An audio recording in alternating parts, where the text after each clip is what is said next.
Personne ne peut imaginer que si la croissance n'est pas là, les objectifs posés par ce pacte, par ce traité, pourront être atteints.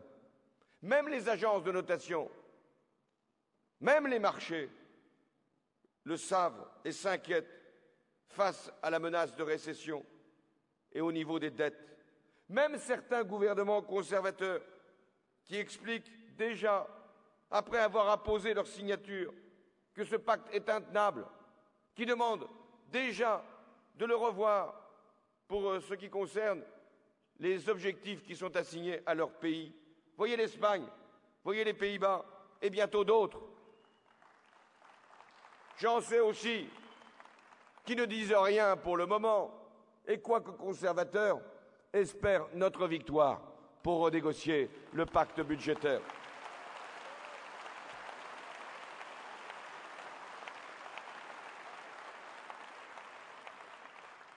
Ce traité est une illusion, mais c'est aussi un risque, celui de devoir faire dans quelques mois ou dans quelques années, après des efforts parfois insupportables pour les Européens, oui, d'être obligés de faire le constat de l'échec et de l'impuissance. Le traité, à bien des égards, est son pire ennemi. Il prétend en terminer avec la crise financière à travers une annonce de stabilité, mais il crée les conditions d'une crise économique durable, laquelle ne peut faire que ressurgir les déséquilibres financiers qui ont fait naître justement la première. C'est le sens de ma demande de renégociation. Ce n'est pas une improvisation électorale, je laisse ça à d'autres. Ce n'est pas une découverte soudaine. Ce n'est pas non plus un défi. Non, c'est un choix européen. Le traité est signé, il n'est pas ratifié, il y a donc un espace de négociation.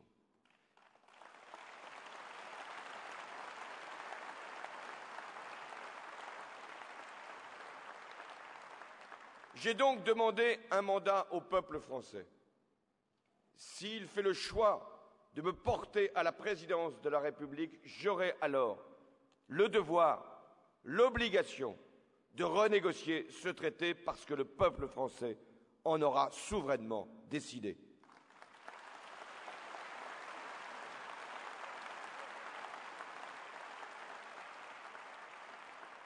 Ma détermination sera entière, contrairement à celui qui annonce d'emblée, vous le reconnaîtrez, qu'il quittera la table des négociations s'il n'est pas suivi, parce que ce qu'il veut, lui, ce n'est pas négocier un traité signé par ratifié, c'est de renégocier, y compris les traités signés, ratifiés, appliqués depuis de nombreuses années. Et je ne parle pas des 140 conventions fiscales que toute sa vie durant, il voudrait remettre en cause, mais s'il est encore président de la République. Non, je mettrai toute ma détermination, non pas à quitter la table des négociations, mais à y rester tout le temps nécessaire pour obtenir la croissance, l'emploi, le développement, le progrès.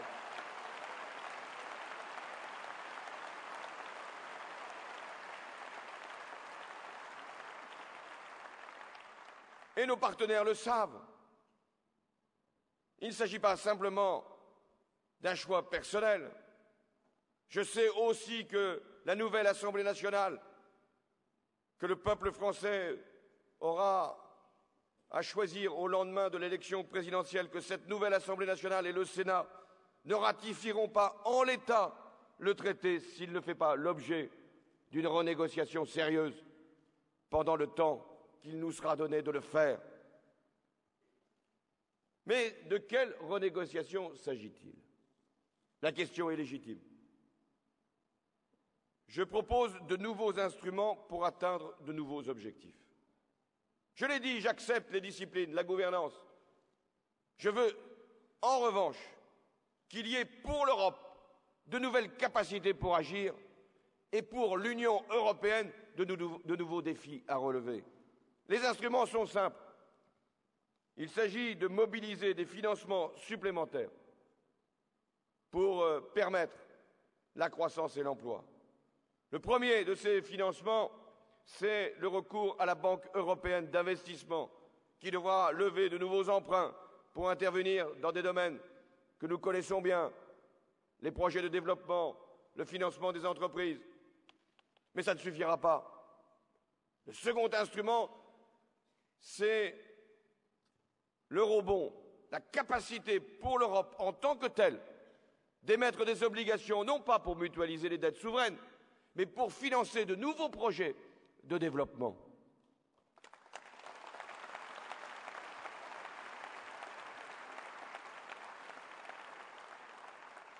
Et le troisième instrument pour capter de nouvelles ressources, ce sera la taxe sur les transactions financières, avec une assiette large, couvrant tous les échanges, tous les produits dérivés, et qui sera appliquée à autant de pays qui voudront y adhérer. Mais je dois aussi mobiliser des fonds qui ne le sont plus, les fonds structurels qui restent gelés, faute de pouvoir être affectés. Il avait même été créé un fonds européen anti-délocalisation, appelé Fonds d'ajustement à la mondialisation, mais qui aujourd'hui n'est consommé que pour 10% des crédits qui avaient été affectés. Qu'attend-on? Il n'y aurait plus de délocalisation? Il n'y aurait plus de mutations industrielles?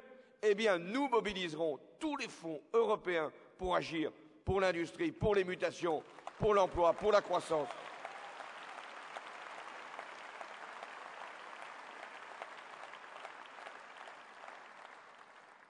Et pour quels objectifs?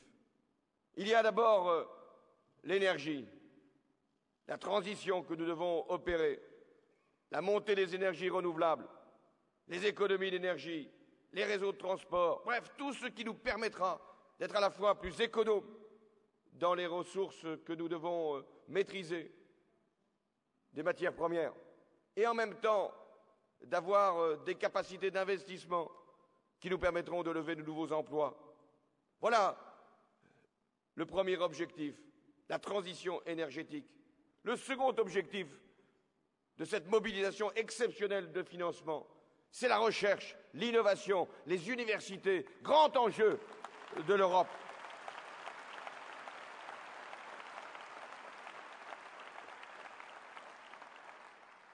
Et puis, enfin, il y a tout ce qui a trait à la rénovation urbaine, à la mutation de nos villes, à l'emploi des jeunes.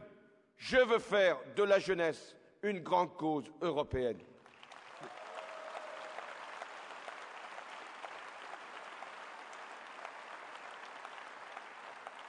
Je ne peux pas accepter que le chômage des jeunes en Europe soit autour de 25%, qu'il y ait du désespoir dans la génération qui arrive et qui doute même de notre capacité d'agir. Eh bien, l'Europe devra faire place à sa jeunesse.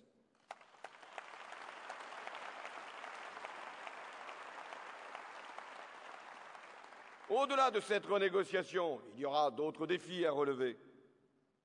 Nous devrons aller vers de réelles avancées, vers la réciprocité des échanges commerciaux. Là encore, soudaine révélation pour le candidat sortant. Voilà 5 ans qu'il est le chef de l'État, il a présidé l'Union européenne et il découvre qu'il y a des asymétries entre les accès au marché public pour un certain nombre de pays ici et une difficulté pour nos entreprises d'accéder au marché public ailleurs. Et le voilà qui menace. Je considère que l'Europe doit rester ouverte, mais elle ne peut pas être offerte. Elle doit riposter aux mesures protectionnistes adoptées par certains pays émergents. Et si des partenaires commerciaux ont accès à nos marchés publics, nous aurons accès aux leurs. Et s'ils ne se conforment pas aux normes sociales, aux normes environnementales, nous taxerons leurs produits. C'est le sens de la taxe carbone aux frontières que nous proposons. Ça, c'est le défi commercial, mais qui ne nous empêchera pas d'améliorer notre compétitivité et de faire de l'Europe une puissance économique qui s'affiche comme telle. Nous avons aussi un second défi, qui est celui de lutter contre la spéculation financière. Et c'est la raison pour laquelle le mécanisme européen de stabilité, qui va bientôt être mis en place, devra avoir des liquidités plus importantes à sa disposition pour agir quand les marchés eux-mêmes doutent d'un certain nombre de dettes souveraines ou mettent en cause la stabilité de notre continent. Ce mécanisme européen de stabilité doit être davantage lié à la Banque centrale européenne pour pouvoir, en cas d'urgence, disposer des liquidités indispensables. Comment comprendre que les banques puissent accéder sans limite aujourd'hui à la Banque centrale européenne et qu'un mécanisme d'intervention pour lutter contre la spéculation financière en Europe ne pourrait pas le faire? Eh bien, nous le ferons.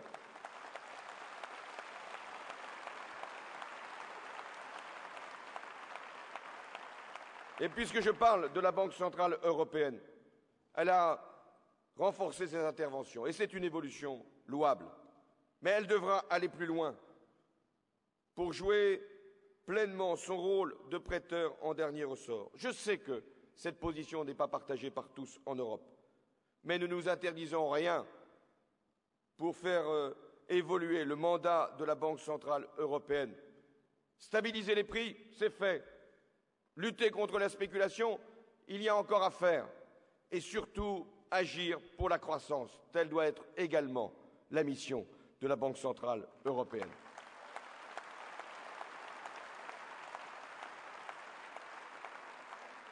Enfin, toujours pour relever le défi financier, nous avons besoin de supervision des banques et des acteurs financiers, de contrôle pour maîtriser les activités spéculatives, de réforme bancaire dans nos pays respectifs. Et pour ce qui concerne la France, je l'ai annoncé, il y aura une réforme bancaire qui séparera les activités de dépôt et de crédit et les activités spéculatives pour qu'il y ait une étanchéité entre les interventions.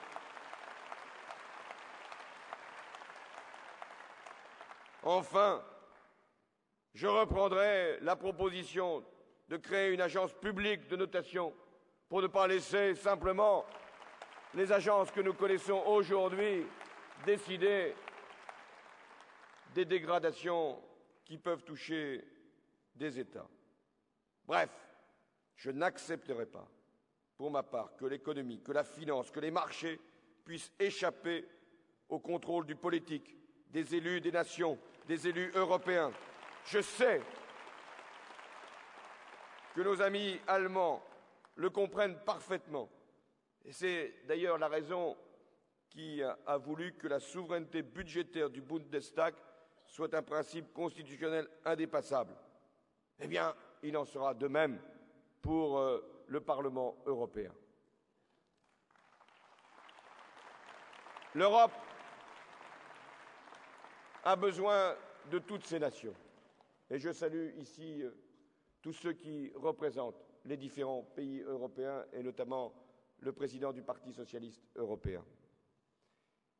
L'Europe a besoin de l'Allemagne parce que c'est une grande nation, parce que c'est une puissance économique, parce qu'elle est aussi une référence en matière de compétitivité et aussi de démocratie sociale. Mais l'Europe a également besoin de la France. La France, pays fondateur. La France, grand pays, capable d'orientation politique utile à l'Europe. L'Europe a besoin de la France, de sa capacité à porter un idéal. Mais la France a besoin de l'Europe. La France et l'Allemagne ont besoin de l'Europe.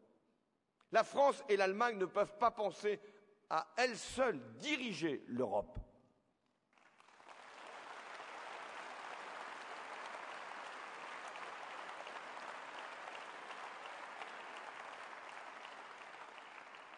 L'Europe est la responsabilité commune de la France et de l'Allemagne. L'Europe n'est pas la propriété commune de la France et de l'Allemagne.